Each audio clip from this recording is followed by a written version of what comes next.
So last month for my patron only video, we looked at the beginning of the story of Sir Gawain and the Green Knight. And so this week we're going to look at the second part of the story and go deeper into its analysis. So if you haven't watched the first part of this video, I would say go watch it before you watch this one, or else you will be a little lost.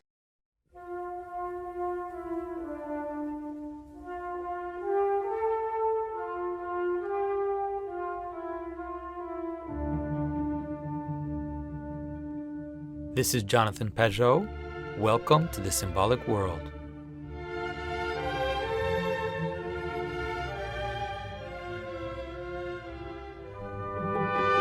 So when we left Sir Gawain in our story, he was now on Christmas Day, 1 year after he had cut off the head of the Green Knight, and he was now trying to find a castle. And so he prayed that he could find a place to hear the Mass on Christmas Day, and then he sees this castle at a distance.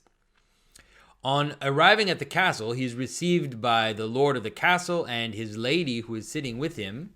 And the lord, of course, accepts to let him stay, but also proposes to him a strange deal. The king says that he is going to go hunting the next day, and at the end of the day, he will give him the whatever it is that he's able to catch in exchange for whatever it is that Sir Gawain is able to catch at the castle. So of course, Sir Gawain accepts this deal, not really knowing what he's getting into. And the next day, when he wakes up, the king has left and is hunting. And while Sir Gawain is still in his bed, the lady of the castle comes in and comes to sit next to his bed. Of course, there she is, and she is trying to seduce him. Of course, Sir Gawain is an honorable knight, and so he tries to dodge and to get out of the way, and he tries to avoid refusing her outright, but also trying to be polite about it, trying to be very courteous, while also not giving in to the temptation. We have to understand that he's in a very difficult situation, because if we remember the story of Joseph in Egypt, we know that to refuse her outright and to insult her would be dangerous for his own reputation, because then she could accuse him to her husband. Of course, that's not said directly in the story, but we feel in the story that he's in danger. He has to be careful. And so he's able to dodge the seduction, and the lady finally is able to steal a kiss from him before she leaves his room. So when the lord of the castle arrives, the Lord gives him a venison that he was able to get, a doe that he was able to hunt, and Sir Gawain goes up to the knight and kisses him one time.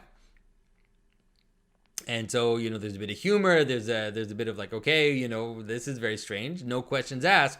And so the next day, the same thing happens again. The lady goes into the room and she tries to seduce him more forcefully, and Sir Gawain avoids it. She's able to take 2 kisses from him. And again, the knight comes back with, I think it's a boar this time, and the same exchange, 2 kisses for the boar's head. It happens 3 times. On the 3rd time, the lady is very insisting, and she asks for Gawain to give her some token of his love, some like love token, and Gawain is avoiding, and finally she wants to offer him something as a token of love, and he refuses until she mentions her girdle. She mentions that she has this very special girdle, a green girdle, that if he wears this girdle, then nothing can harm him. And so Sir Gawain finally gives in and accepts to wear this girdle. When the king arrives, of course, once again, the final thing that he hunted was a fox. And Sir Gawain offers him the 3 kisses that she was able to steal from him, but he doesn't offer the girdle. That night, so then Sir Gawain ends up leaving the castle and goes out to find the Green Knight in order to, fulfill his promise of having the Green Knight give a blow at his head. So he searches for the Green Chapel, which is where he was supposed to meet the Green Knight, and arrives at a cave, which he realizes is the Green Castle. There he is, and the Green Knight finally does appear, telling him that he needs to get ready to receive his blow. And so Sir Gawain places himself, presents his neck to receive a blow, and twice the Green Knight feigns the blow, hits the ground, misses, and every time Sir Gawain kind of jumps back, but he accepted to receive one blow, and so he presents his neck again the second time, and then finally the third time the Green Knight hits towards his neck and stops and just nicks his neck very slightly. And then Gawain gets up, pulls his sword out and said, "That's it. You said one blow. You've given your blow. This is it. I'm not going to give in to more of your attacks." And the Green Knight starts to laugh and reveals to him that he is in fact the lord of the castle in disguise, and that the whole thing was a test that he passed. And he said, "You passed the test. You were able to pass the test of hospitality by not giving in to the seduction of my wife. But because you refused to give me the girdle, I had to leave my mark on you. I had to leave a little nick on your neck." And so he also reveals that he was sent by Morgan Le Fay, who is a very strange character in Arthurian legend, a kind of very strange witch character who is actually related to King Arthur. And the knight is very jolly and very happy to see that Gawain has succeeded in this test. And he says, "Why don't you come with us and have dinner with us at the castle?" I forgot to mention that this is happening on New Year's Day. That is, we are really at this transition between the 2 years.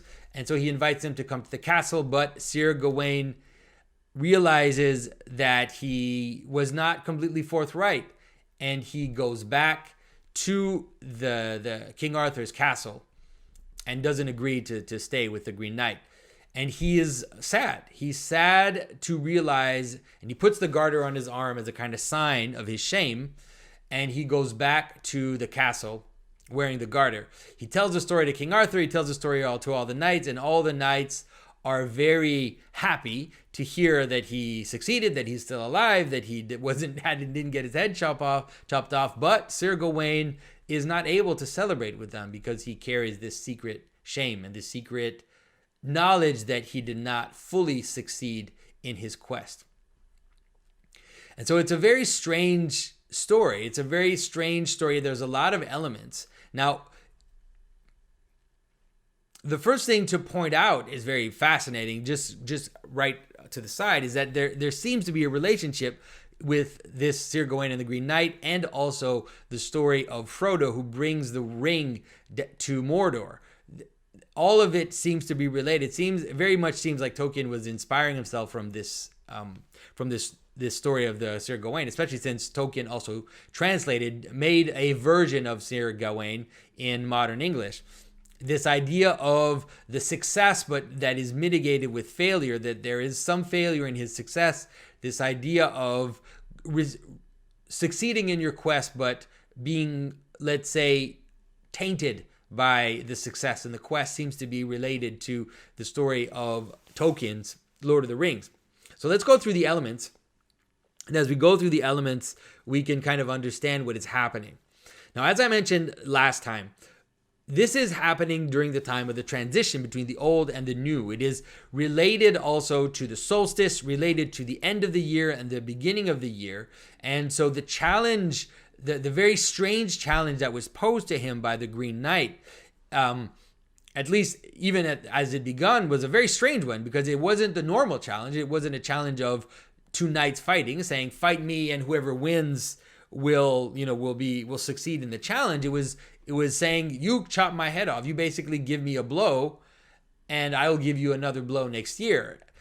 And so it's kind of a weird upside down challenge, and it launches Sir Gawain into a kind of strange upside down world. And the upside down world is really this world of the margin. It's the world of the end. You can see it because it's happening during the end of the year, during the during Christmas time, which is when the sun is at its lowest, at the end of the year and the beginning of the year. So there's this idea of this transition. And basically, Sir Gawain is going to get his head cut off, right? He cut off the head of the former cycle. He cut the sun off, and now it's his turn to get his head cut off as he inaugurated this new cycle. This is a very, very old imagery that is in ancient creation myths of gods getting castrated or getting their heads cut off or being dismembered in order to start off the new world. And so all of this is related to that. So when Sir Gawain arrives in the world of the stranger, he has to accept hospitality. And so now Sir Gawain is himself a foreigner in a foreign land. And when you are a foreigner in a foreign land, things are very strange. Things are not the same as when you're in your own land. And you see this in scripture, you see this in many stories. And what Sir Gawain faces is a kind of upside down world where instead of him being the knight who, let's say, conquers the lady, or the knight who conquers in terms of hunting, who goes out and hunts the prey, who goes out and defeats the dragon, who goes out and defeats the enemy, he is in a world where he is now the prey. He is being preyed upon by the foreign woman. He's being preyed upon by the foreign queen, and he has to act like a prey, and he has to dodge the attacks. He has to dodge this predator that is trying to get him. And so here is this kind of upside down world where usually the man is the one who courts the lady. The man is the one who's trying to conquer the lady. But in this situation, it is now the lady who's trying to conquer him, and he has to kind of avoid it. And so this is the contrast it's important to show, whereas he's a host in the castle of the foreigner is the one who's going out and who is hunting and who is conquering, who is gathering the potential of the world and bringing it back to the castle. Whereas Gawain is in this weird upside down world, and upside down is also because he is the stranger in the house of the king, and now he is the one receiving affection from the queen. And so that is also part of this strange upside down world. And it appears to him as a test because, and it's very interesting. It's very interesting to understand it that way, especially in terms of the notion of the honorable knight. It is a test of his virtue, that he is virtuous even though he is not in his own land. It is the ultimate test of virtue that he is able to remain, to keep his character in that upside down world, in a world where he is not accountable, in the same way that he would be accountable in his home. He's able to remain virtuous. Now, this is something that we experience all the time. If you've traveled, if you've gone to places where no one knows you, you understand that you're always in a danger of behaving in a way that is not the type of way you would behave at home, because no one knows you. You're not accountable to anybody, right? And so you have to guard your heart even more when you're not in your home, when you're not in your family, when you're not in a place where you are accountable for your actions.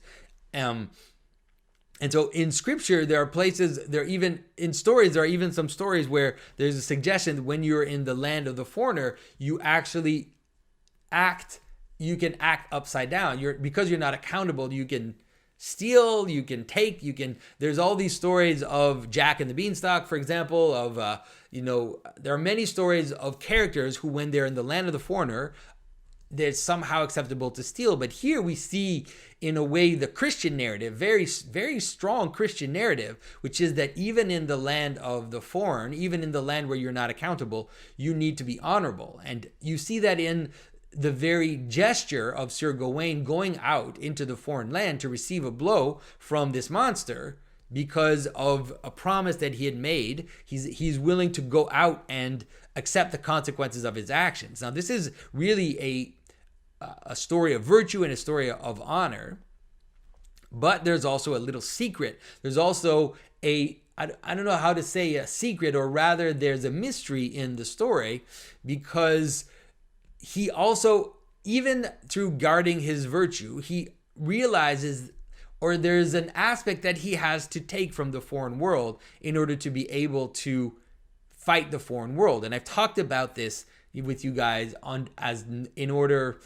in different guises, through the notion of the inversion festival, through the idea of the gargoyle, through the idea of the garments of skin, the vaccine, all of these images of using death against death, or conquering death against death, in order to defend himself from the Green Knight. He actually ends up compromising himself just a little bit. He accepts a little bit of that strange world, and it appears to him as a mirror of the situation, which is, first of all, it's a garter, it's a belt, so it's like a margin, it's something that goes around him, but it's also green, which is, it's something of the Green Knight. He should have been wise enough to understand that there was something going on when the garter was green, and here he is going to wear this green garter in order to fight off the Green Knight. It's an apotropaic use, and he's using something of the feminine as well. He's using something of the feminine, something of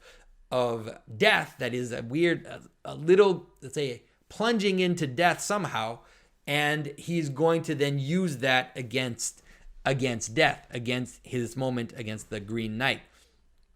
But it is also in some way a compromise that he's making, And so, like I said, it's important to understand that often there are aspects of these tales which aren't just moral. They're really higher than just morality. They're really showing us a kind of pattern of reality. And so you could see, for example, like if you gave Christ as an example of that, would be that Christ, in seeing that pattern and seeing that he had to take on some aspects of death in order to, let's say, face death, he decided to take it all on while remaining innocent, to take up all of this, drink all of the salt water, drink all of the chaos, bring it all onto him in a way that transformed everything. And so that would be like let's say, the ultimate Christian version of what is happening in this thing. Whereas here, it's actually a weakness. He actually compromises. He actually falls. And so in this fall, he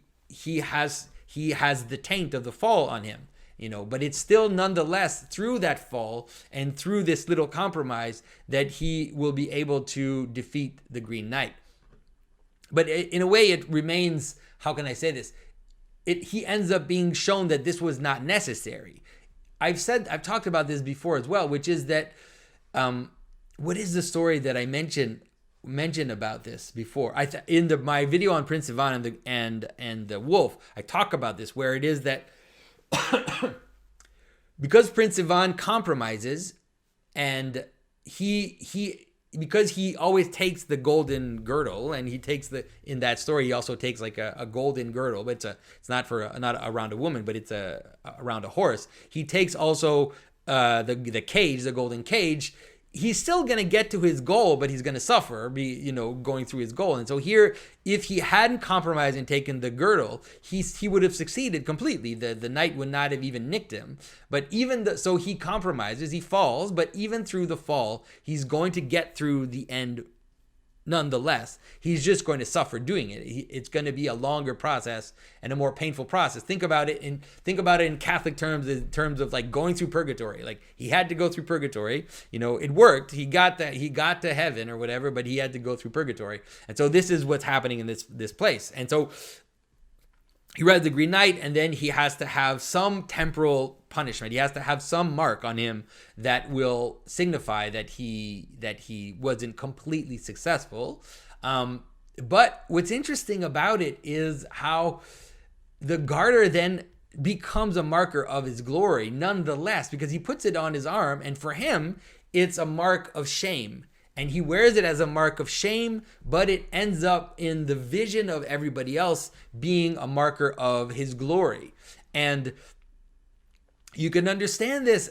It seems like this was also related, this idea of transforming shame into glory, or transforming death into glory once again, is related. This story seems to be related to the Order of the Garter in terms of it seems to have been written at the same time as the foundation of the Order of the Garter. For those who don't know what the Order of the Garter is, it is an order in England, the highest chivalrous order in England, the Order of Knights in England. And the symbolism of this order is a garter. It's a belt. And the legend about how the Order of the Garter was founded was that King Henry III, he was dancing with his niece, who was young and beautiful, and while they were dancing, she dropped her garter. Like, her garter fell to the ground, and it was a moment of shame. In many ways, it was a moment of shame for her to drop her garter, right? It was a moment of shame for both of them because there was something suggestive about this situation. People might have thought that it was suggesting some improper relationship between both of them.